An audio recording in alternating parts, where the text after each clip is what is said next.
What happened to the Dust Bowl migrants? In the 1930s, the American dream collapsed quite literally. The skies darkened, crops withered, and entire communities were buried in dust. This was the era of the Dust Bowl, one of the greatest environmental catastrophes in U.S. history. But it wasn't just an environmental disaster, it also triggered a massive human crisis. More than 2.5 million people were displaced from their homes and farms in the southern plains.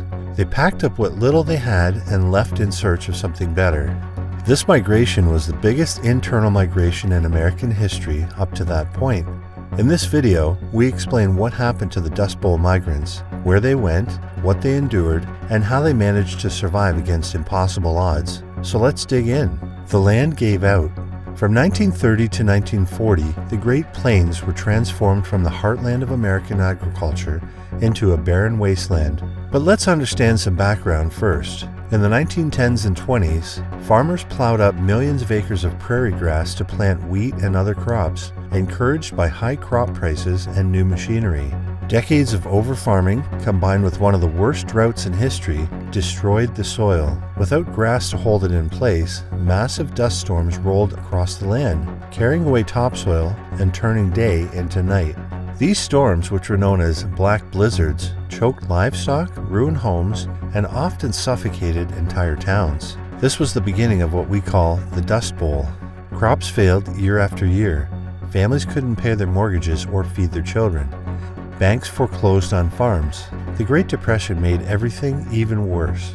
Commodity prices fell, and even the most fertile land could no longer sustain a living.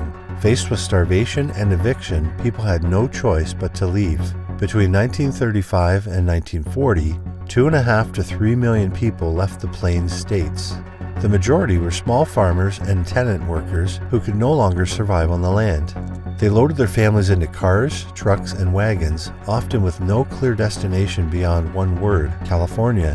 Shocking migration realities. The people who left were overwhelmingly from Oklahoma, Texas, Arkansas, and parts of Kansas and Colorado. About 60% of all Dust Bowl migrants came from these three states alone. These were working-class families, often multi-generational households with 4 to 6 children traveling together. Many lived on the same land for generations. The average adult migrant was in their mid-20s to early 40s, young enough to still hope, but old enough to remember better days. Travel was grueling. Converted cars and trucks, nicknamed jalopies, were overloaded with mattresses, tools, canned goods, and furniture tied with rope and wire. Mechanical failures were constant. Some families had to hitchhike, riding in the backs of strangers' trucks. Others walked hundreds of miles, children in tow. Many had just a few dollars to their name and only the most basic possessions: cast iron pots, family Bibles, photos, and clothing. That same year, Kansas lost over 200,000. The Plains states as a whole experienced a loss of 2.5 million residents. They faced hostile conditions along the way. Gas stations refused to serve them. Some towns posted signs reading, "No Okies allowed." They were seen as poor, uneducated outsiders, even though many were skilled farmers and tradespeople. Hope on empty. Beyond the physical toll, the psychological strain was overwhelming too. Imagine leaving behind everything you've ever known, your home, neighbors, and your memories, and heading into the unknown with no guarantee of success. Many of these families had no backup plan. Their survival depended on the road ahead. Yet what kept them going was hope. Hope that California really was the promised land, where fruit hung heavy on the trees and work was plentiful.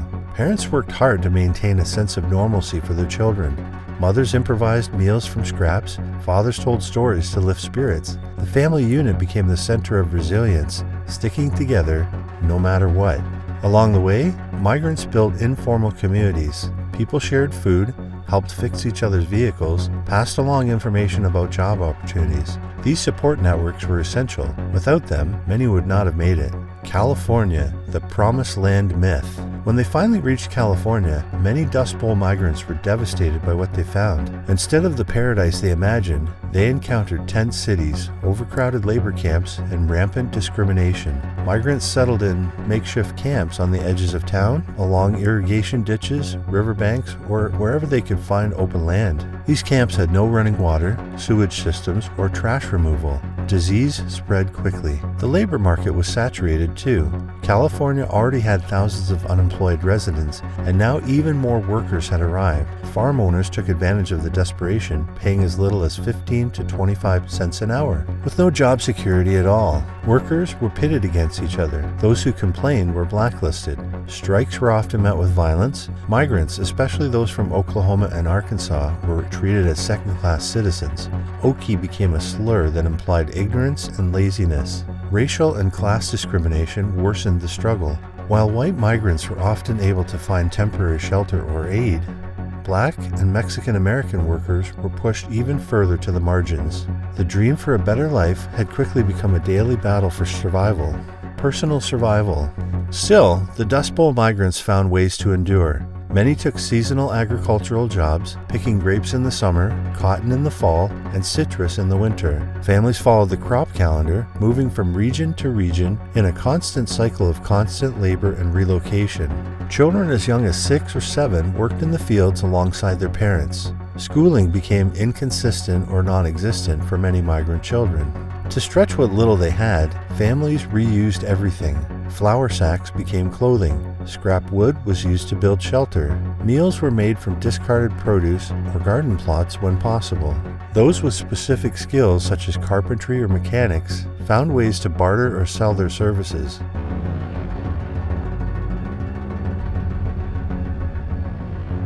Women often took in laundry, sewed dresses for other families, or cooked meals for nearby laborers. Things had gotten so worse that other existing laborers started to form labor unions to protect their wages, as the arrival of Okies lowered the wages in the area. However, the migrant laborers also had to feed themselves, so many of them started working as strikebreakers or crossed the picket lines, which held back unionization.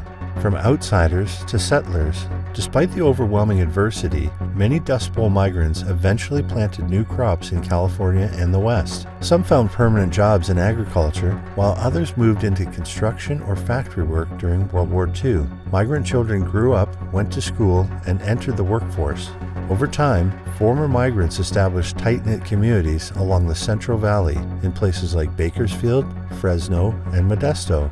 Churches, mutual aid societies, and schools became places of solidarity. Migrants who had once lived in tents eventually built homes, started businesses, and became part of the social fabric of California. Their culture, music, food, and language influenced everything from country music to labor laws. Migrants developed a distinctive Okie subculture known by its plain folk American values, evangelical Protestantism, and a unique dialect and storytelling tradition. Woody Guthrie, a Dust Bowl migrant himself, became a legendary folk singer whose songs chronicle the hardship and hopes of the migrants. They came as refugees of dust and poverty, but many stayed and became builders of the new California.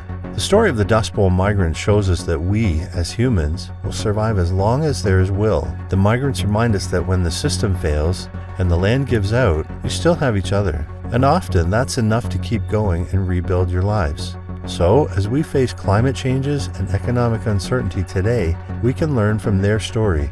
Survival is about helping the most and sharing the most, and not acting individualistic. If you like this exploration, don't forget to like, subscribe, and hit the bell for more powerful, untold stories from America's past. As always, thanks for watching, and we'll see you next time.